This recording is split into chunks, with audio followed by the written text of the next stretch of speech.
Upang mapanatiling ligtas at mapayapang aktibidad, mahigpit na seguridad ang isinagawa ng Zamboanga City PNP sa kick-off ceremony ng Hermosa Festival sa Zamboanga City.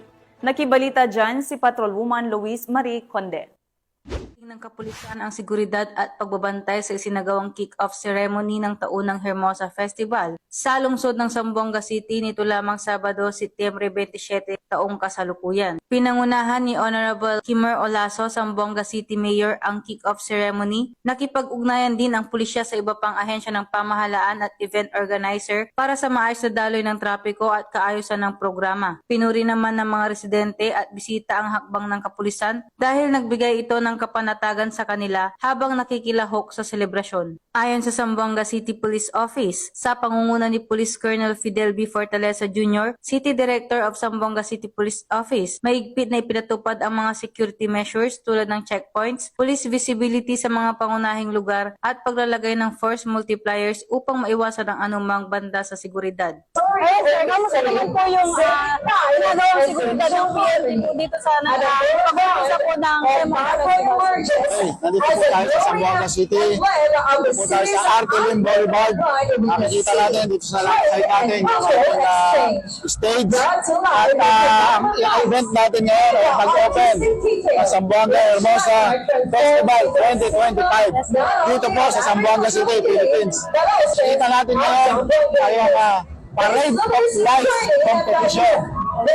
Kanina, nag-opening tayo, may mga performance, yung contingents natin dito sa Zamboanga City, schools, barangays, and other institution. At after that, yung po ating fireworks display.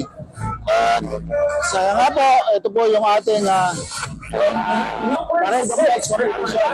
So nakita naman po natin, orderly po at saka talaga masaya mga tao. Dahil po sa preparasyon ng ating local na pamahalaan. At siyempre, yung Philippine National Police, lalong-lalo na dito sa PRO 9, talagang magdang maglingkod para sa ating lahat dito, para matuloy na maging maayos at mapayapa yung ating festival.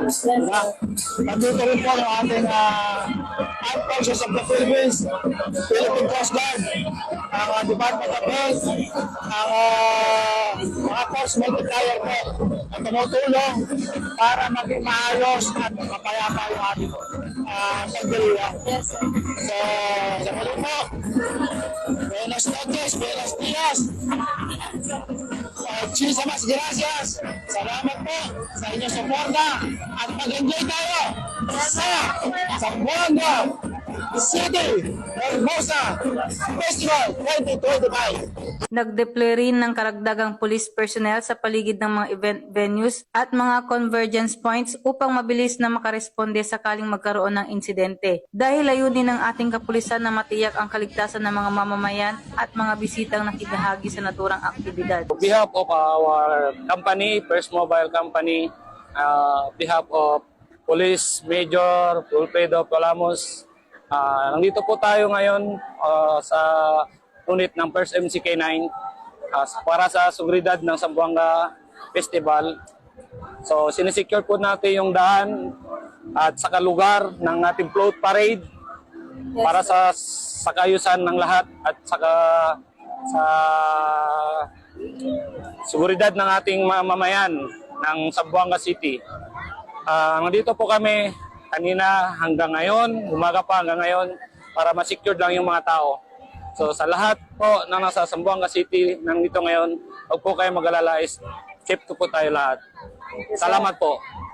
Ang Hermosa Festival na isa sa mga pinakatanyag at pinakamatandang kapistahan sa Mindanao ay dinarayo ng libu-libong lokal at dayuhang bisita. Kaya't malaking bahagi ang ginagampanan ng kapulisan upang mapanatiling mapayapa at maayos ang buong pagdiriwang.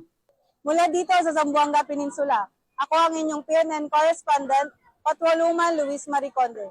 Alagad ng batas, tagataguyod ng Balitang Pulis.